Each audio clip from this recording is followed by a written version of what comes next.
شادی شدہ ہونے کے باوجود میں ابھی تک کنواری تھی۔ میرے شوہر کی بچپن کی عادت شادی کے بعد بھی نہیں جا رہی تھی۔ ہر رات شوہر میرے کپڑے پہن کر مجھے مرد بنا کر اپنے قریب آنے کا بولتا۔ ویسے تو میرا شوہر خاصا مرد تھا۔ رات کا 1 بج گیا تھا، شوہر کو میرے کپڑے پہنے بیڈ پر الٹا لیٹے ہوئے۔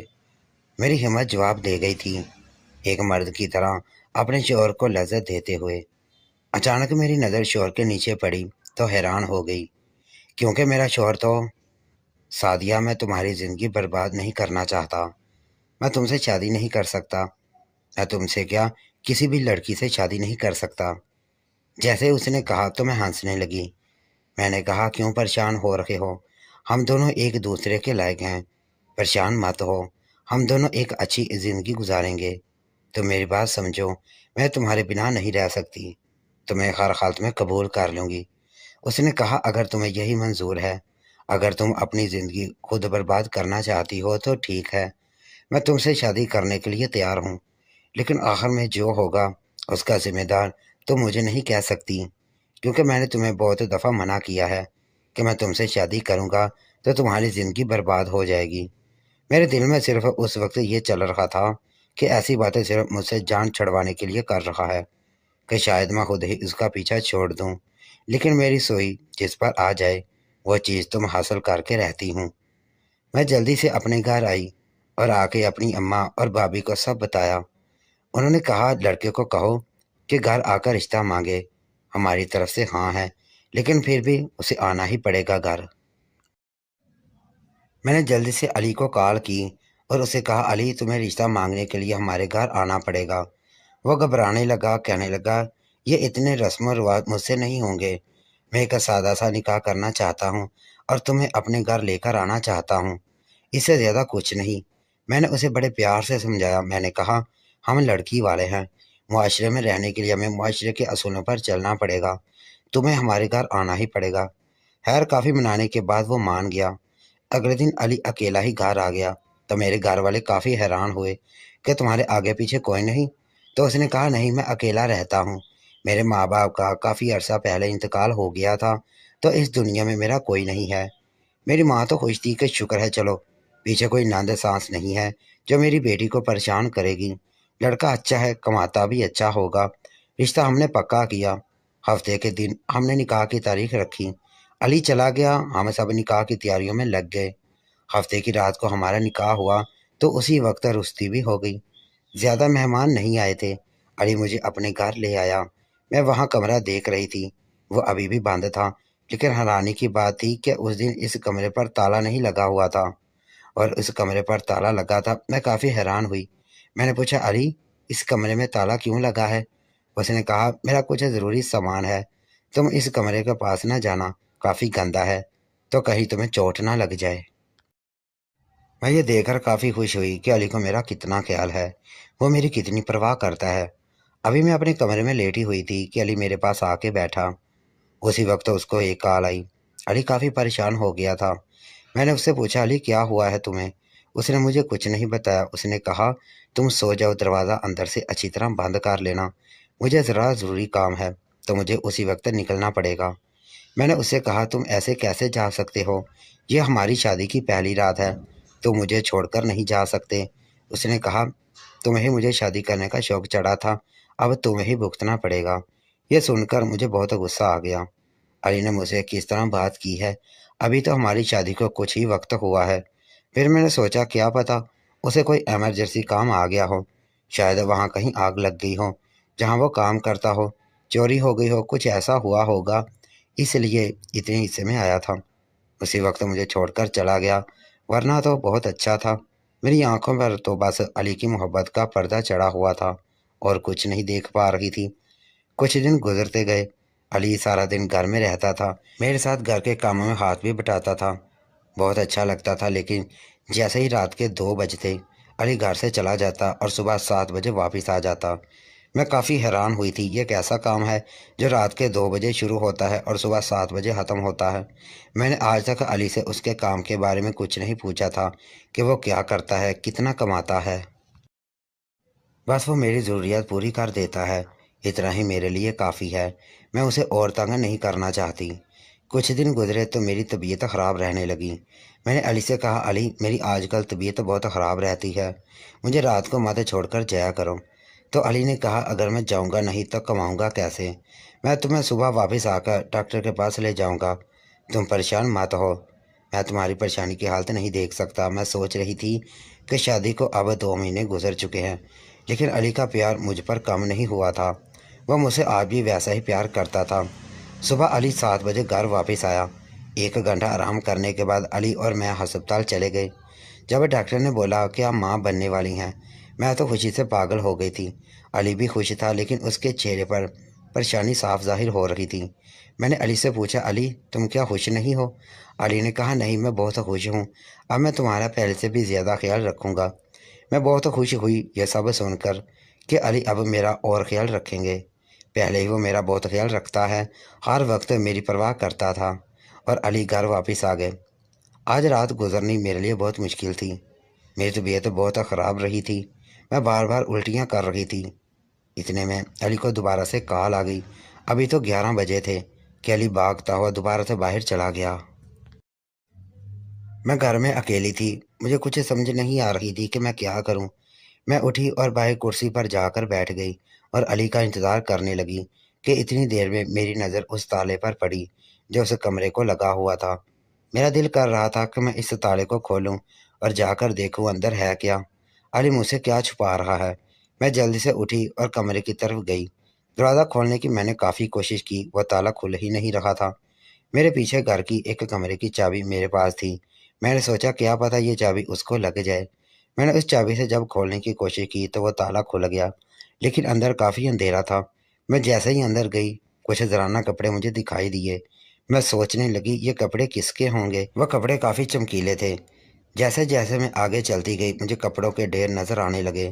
میں سوچنے پر مجبور ہو گئی کہ کپڑے کس کے ہو سکتے ہیں۔ اتنی دیر میں علی گھر آ گیا، اور جب اس نے مجھے دیکھا میں اس کمرے میں چلی گئی ہوں، وہ پریشان ہو گیا۔ وہ ایسے تھا جیسے ابھی گر جائے گا۔ میں نے اس سے پوچھا، علی یہ کپڑے کس کے ہیں؟ تو اس نے کہا، تم نے یہ دروازہ کیوں کھولا؟ جب میں نے تمہیں منع کیا تھا اس دروازے کے پاس نہ جانا، تم کیوں گئی؟ میں نے اس سے کہا، علی تم مجھے دھوکہ تو نہیں دے رہے؟ اس نے کہا، سعدیہ ایسا کبھی مت سوچنا، میں تمہیں کبھی دھوکہ نہیں دے سکتا۔ یہ کپڑے میری ماں کے ہیں، میں نے ان کی یاد کو سنبھال کر رکھا ہوا ہے، تم غلط مت سوچو۔ یہ سن کر مجھے سکون ہو گیا کہ علی مجھے دھوکہ نہیں دے سکتا۔ علی نے میرا بازو پکڑا اور آرام سے مجھے کمرے کی طرف لے گیا۔ اب ہماری شادی کو 5 سال گزر چکے تھے۔ ہمارا بیٹا بڑا ہو چکا تھا، پر علی اسے وقت ہی نہیں دے پا رہا تھا۔ پہلے تو علی رات 2 بجے جاتا اور صبح 7 بجے واپس آ جاتا تھا، لیکن اب تو وہ رات 10 بجے ہی چلا جاتا ہے اور صبح کو 12 بجے کے قریب وہ واپس آتا تھا۔ میں اور اس کا بیٹا احمد اس کا انتظار کرتے ہوئے، مجھے تو لگتا تھا کہ میری اور احمد کی زندگی تو علی کا انتظار میں ہی گزر جائے گی، وہ ہمیں وقت ہی نہیں دے پا رہا تھا۔ کچھ دنوں سے علی کی حرکتیں کافی عجیب ہوتی جا رہی تھیں۔ وہ جب گھر آتا تو اس کا چہرہ کافی گورا ہوتا، جیسے پاؤڈر لگا ہو، اور اس سے کافی خوشبو آ رہی ہوتی۔ میں نے علی سے پوچھا، علی تم کہاں سے آ رہے ہو اور تمہارے چہرے پر کیا ہوا ہے؟ تو اس نے کہا، کچھ نہیں، آتے ہوئے دوست گزر رہے تھے، اس کے ہاتھ میں کچھ تھا، وہ میرے پر لگ گیا، اور تو کوئی بات نہیں ہے۔ وہ کافی گھبراتے ہوئے یہ بول رہے تھے۔ میں سمجھ گئی یہ مجھ سے جھوٹ بول رہا ہے، لیکن اگر میں اس بات کو بڑھاتی تو علی غصہ ہو جاتا اور پھر دوبارہ سے گھر سے چلا جاتا۔ میں نہیں چاہتی تھی کہ میں اس بات کو وہیں ختم کر دیا۔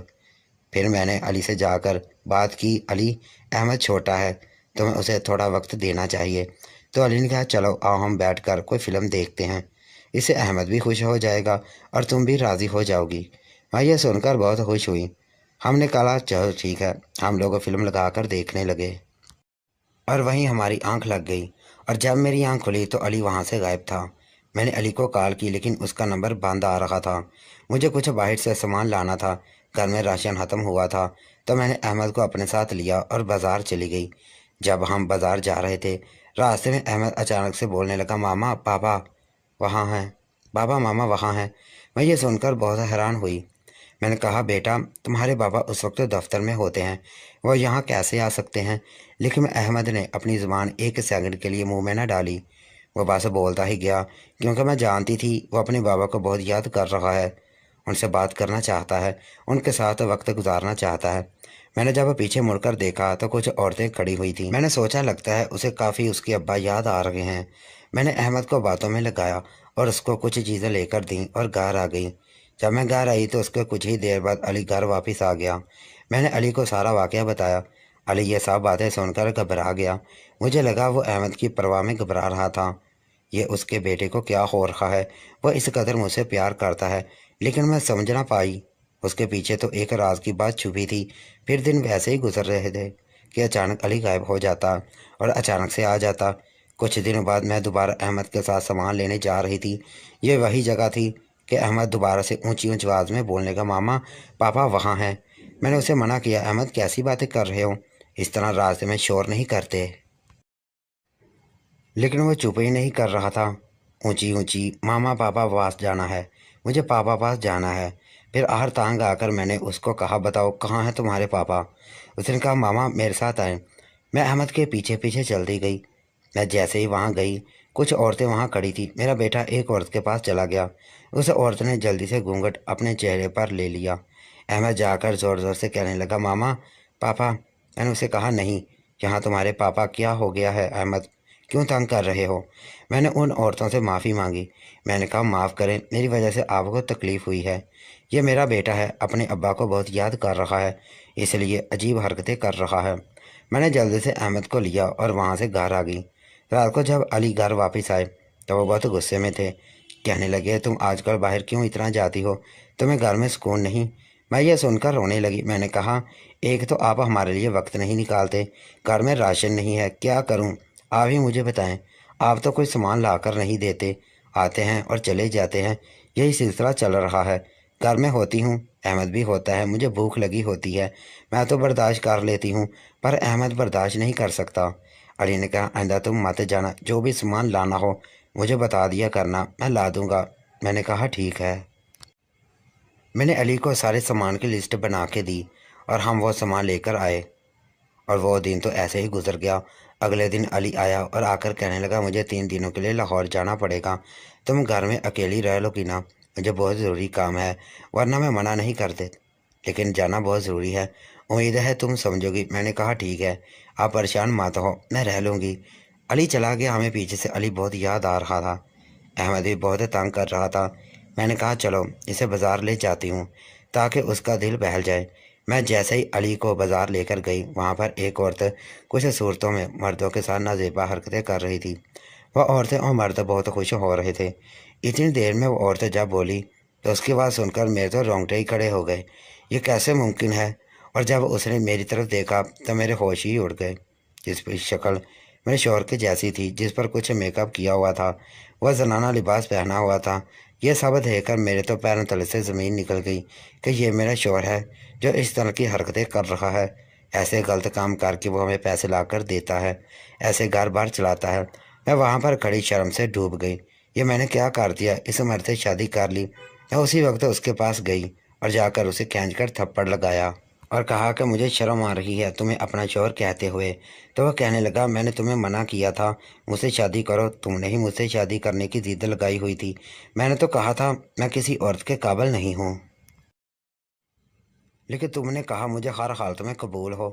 تو میں نے اس سے کہا، مجھے کیا پتا تھا کہ تم رات کو زنانہ بن کے گھومتے ہو، اس قدر تم گھٹیا ہو۔ یہ سن کر اس نے میرا ہاتھ پکڑا اور مجھے گھر لے آیا اور آ کر زور زور سے بولنے لگا، میں نے تمہیں مجبور نہیں کیا تھا شادی کے لیے، تم نے مجھے مجبور کیا تھا، اور اب تمہیں یہ سب بھگتنا پڑے گا۔